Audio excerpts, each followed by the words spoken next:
अब एक बात सावधानी से सुनिएगा,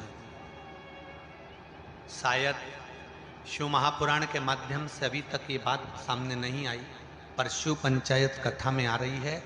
जितने आस्था चैनल पर कथा सुन रहे हो, जितने फेसबुक और यूट्यूब पर सुन रहे हो, और जितने इस छत्तीसगढ़ की पावन धरा पर बैठकर सुन रहे हो, बहुत सावधानी से सुनना। एक प्रश्न हमारे भीतर खड़ा होता है, जब हम सूर्य नारायण भगवान को अर्घ देते हैं, जल चढ़ाते हैं, तो वो जल पृथ्वी पर जब गिरता है तो उसके छींटे हमारे शरीर पर लगते हैं। क्या वो ठीक है? क्या वो श्रेष्ठ है? तो शिव महापुराण की कथा कहती है, जब हम सूर्य को अर्घ देते हैं, सूर्य को जल चढ़ाते हैं, वो पानी जब पृथ्वी पर गिरता है, उसके छींटे हमारे शरीर पर लगते हैं, तो वो श्रेष्ठता का भाव निर्मित करते हैं। वो गलत नहीं हो सकता। कारण अब वो भी समझ लीजिए।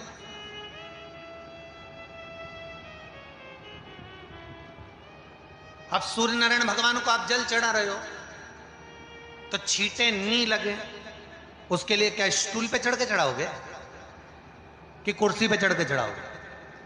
अरे बोलो तो सही। अब कई लोगों के दिमाग में यह बात भरा गई कि हम भगवान को जल चढ़ाते हैं, वो हमारे शरीर में छींटे लगते हैं, जमीन पे से पानी गिरता है, वो हमारे शरीर को छींटे लगते हैं, भगवान को अच्छा नहीं लगता होगा। कौन ने कहा? पहले तो उसको पकड़ के लड़ो।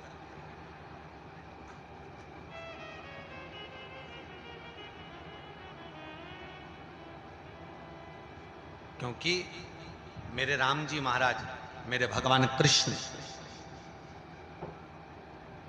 बड़े बड़े संत, साधु, सन्यासी, तपस्वी, साधक, उपासक जितने भी हुए, जिन्होंने सूर्य की आराधना करी, इन्होंने टेबल पे चढ़कर या कुर्सी पे चढ़कर जल नहीं चढ़ाया, इन्होंने पृथ्वी पर खड़े होकर ही, क्योंकि पृथ्वी तत्व के देव हैं शिव।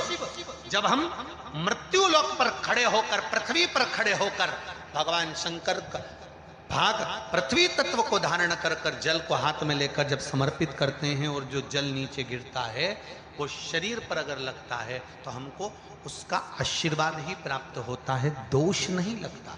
पर लोगों ने इसको विपरीत कर दिया। कि कौन ने विपरीत करा? कई लोगों ने इसको विपरीत कर दिया।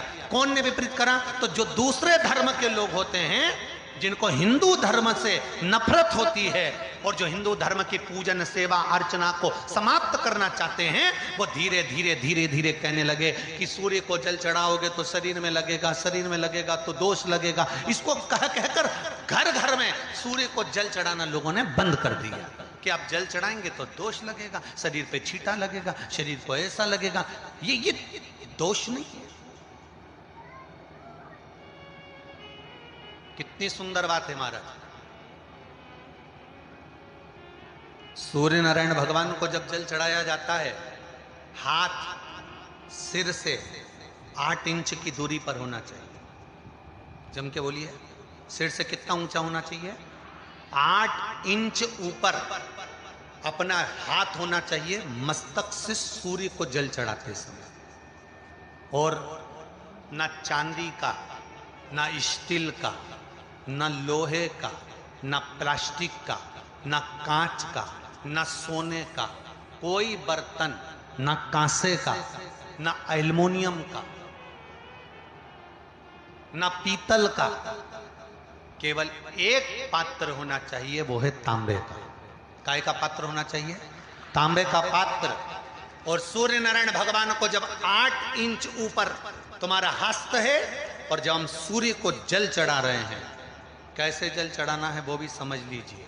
अगर कोई कैंसर का मरीज है, जिसके चेस्ट में कैंसर आ गया हो, लेफ्ट में, राइट में कहीं पर कैंसर आ गया हो, या कोई गठान आ गई हो, तो महाराज आप जल चढ़ाते समय उस जल की धार को सूर्य भगवान को जब चढ़ा रहे हो, तो धार आपकी गठान की ओर जाना चाहिए, जिससे सूर्य की किरण उस जल में से आपके उस स्थान पर पड़े, उस जगह पर पड़े जहां पर गठान है। महाराज आप लगातार जल तो चढ़ाना चालू करो, अच्छे अच्छे डॉक्टर फेल हो जाएंगे और कह देंगे गठान ठीक हो गई।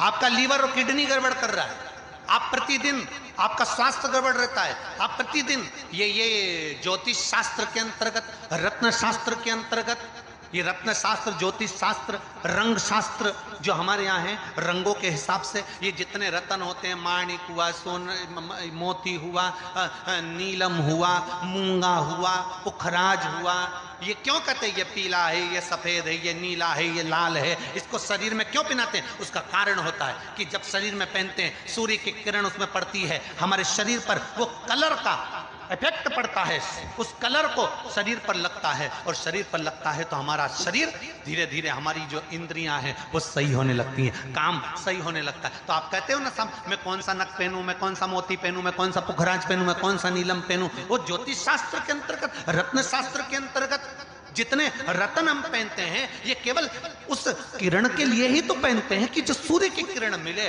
उस किरण का प्रभाव हमारे शरीर पर पड़े। तो इन सबसे अच्छा है कि सुबह शंकर भगवान का नाम लो, तांबा का लोटा में जल भरो, 8 इंच ऊपर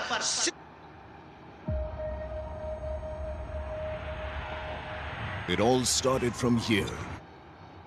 सिर से हाथ होना चाहिए, और सूर्य नारायण भगवान का दर्शन साधारण नहीं, जो जल तुम चढ़ा रहे हो वो जल की जो धार आ रही है उसमें सूर्य का दर्शन होना चाहिए, तो कैंसर की बीमारी कभी नहीं हो सकती। लीवर, किडनी, हार्ट, आपके हार्ट में अगर तकलीफ है, डॉक्टर ने कह दिया कि इसमें नस चोक है, आपको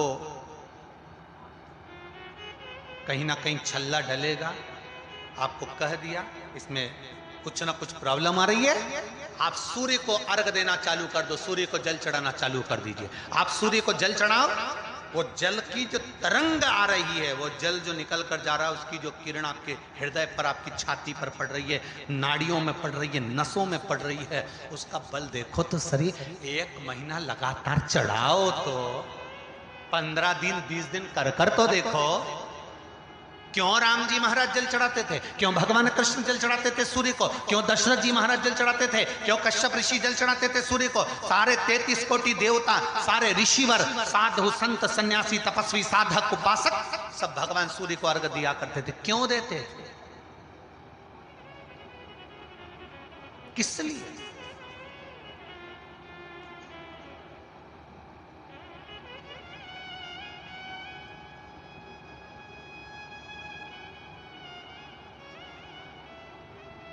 सूर्य नारायण भगवान को जल चढ़ाते समय आपके पंजों की एड़ी ऊंची नहीं होना चाहिए, ध्यान दीजिएगा। आपका पंजा पांव का पूरा की पूरा जमा होना चाहिए भूमि पर। हाथ कितने इंच ऊपर? 8 इंच ऊपर होना चाहिए। जल जो गिरे, सूर्य की किरण, सूर्य का दर्शन उस जल की रोशनी में करना चाहिए। क्या होगा उससे? जिस बच्चे को आंख में चश्मा लगा हो, मोटे से मोटा चश्मा लगा हो, छूट नहीं रहा हो, तो थोड़े दिन उसको सूर्य का अर्घ चढ़वाना चालू कर दो और जल में से सूर्य का दर्शन कराना चालू कर दो। सूर्य का दर्शन जल में से 2 महीना 2.5 महीना बहुत है, आंख की रोशनी बढ़ जाएगी, चश्मा हट जाएगा। आप कर देखिए। अब एक प्रश्न और खड़ा होता, सूर्य को अर्घ देने। गुरुजी, पंचदेव पंचायत में सूर्य नारायण भगवान शंकर की पंचायत में हैं। सूर्य नारायण को हम फ्लैट में रहते हैं, हम फ्लैट के अंदर रहते हैं, तो हम फ्लैट में रहते हैं, हमारे यहाँ अगर छज्जा नहीं है, हमारे यहाँ जगह नहीं है, तो हम सूर्य को अर्घ कैसे दें? तो महाराज खिड़की तो होगी, अगर घर में फ्लैट में पानी ढुलेगा और आप लोग नहीं समेट सकते तो एक बाल्टी रख लो, एक पात्र रख लो, पर सूर्य नारायण भगवान को अर्घ देकर रोशनी शरीर